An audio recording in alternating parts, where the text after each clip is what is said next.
और वज़ीर ख़जाना ने बजट में तनख्वाहदारों को रिलीफ देने की तजवीज़ दी, लेकिन आपकी तनख्वाह में कितने रुपए टैक्स की मद में कटेंगे, जानते हैं इस रिपोर्ट में।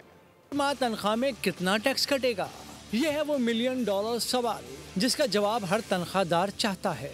तो सबसे पहले ये जान लें कि अगर आपकी तनख्वाह 50,000 या इससे कम है तो आपको कोई इनकम टैक्स नहीं देना। 1 लाख या ज़्यादा पर 1250 रुपये और 1.5 से 2 लाख रुपए तनख्वाह पर 6,000 रुपये टैक्स कटेगा।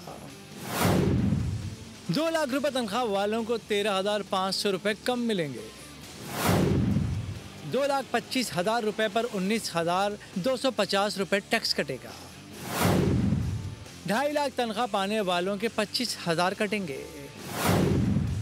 3 लाख पर 38,800, 3.5 लाख पर 54,250 रुपये कटेंगे।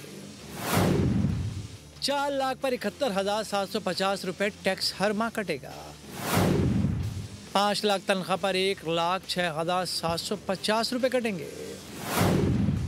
6 लाख पर 1,48,000, 8 लाख तनख्वाह पर 2,11,000 और 10 लाख तनख्वाह लेने वाले को 3,07,000 रुपये हर माह इनकम टैक्स देना है। 20 लाख तनख्वाह पाने वाला 6,89,000 टैक्स में देगा और 30 लाख तनख्वाह वाला 10,70,000 रुपये इनकम टैक्स हर महीने देगा। सब्सक्राइब करें और बेल दबाएं ताकि कोई खबर रह न जाए।